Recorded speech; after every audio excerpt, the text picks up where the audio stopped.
Operation OPS பாஜக plan என்ன?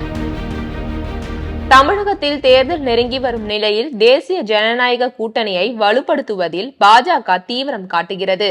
அதிமுக தலைவர்களை ஒன்றிணைத்தால் மட்டுமே திமுகவை வெல்ல முடியும் என்பது பாஜகவின் கணிப்பாக உள்ளது. கொங்கு சமூகத்துடன் தேவர் சமூகமும் இணைந்தால்தான் வெற்றி என்று நினைக்கிறது. ஆனால் முன்னாள் முதல்வர் ஓ பன்னீர்செல்வம் இணைவதை கடுமையாக எதிர்க்கிறார் இபிஎஸ். புதிய கட்சி தொடங்கி தினகரன் வழியில் கூட்டணி சேரவும் ஓபிஎஸ் தயாராக இல்லை. இச்சூழலை சமாளிக்க ஓபிஎஸ்ஐ ஆளுநராக நியமிப்பது குறித்து பாஜக பரிசீலிப்பதாக தகவல் வெளியாகியுள்ளது.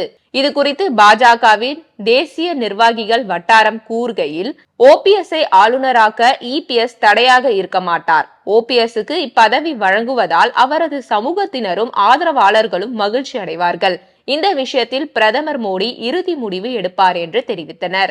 மணிப்பூர் ஆளுநராக இருந்த தமிழக பாஜகவின் மூத்த தலைவர் இல கணேசன் 2025 ஆகஸ்டில் மறைந்தது முதல் அப்பதவி காலியாக உள்ளது. இதன் கூடுதல் பொறுப்பு நாகாலாந்தின் ஆளுநர் AK பல்லாவிடம் அளிக்கப்பட்டுள்ளது. அதேபோல் மற்றொரு தமிழரும் பாஜக தலைவருமான CP ராதாகிருஷ்ணன் மகாராஷ்டிரா ஆளுநராக இருந்தார். இவர் குடியரசு துணைத் தலைவரானார். இதனால் மகாராஷ்டிரா ஆளுநர் பொறுப்பு கூடுதலாக குஜராத் ஆளுநர் ஆச்சாரிய தேவரத்திடம் அளிக்கப்பட்டுள்ளது. இவ்விரு மாநிலங்களில் ஏதேனும் ஒன்றில் ஓபிஎஸ் ஆளுநர் பதவியில் அமர்த்தப்படுவார் என்ற எதிர்பார்ப்பு உருவாகியுள்ளது.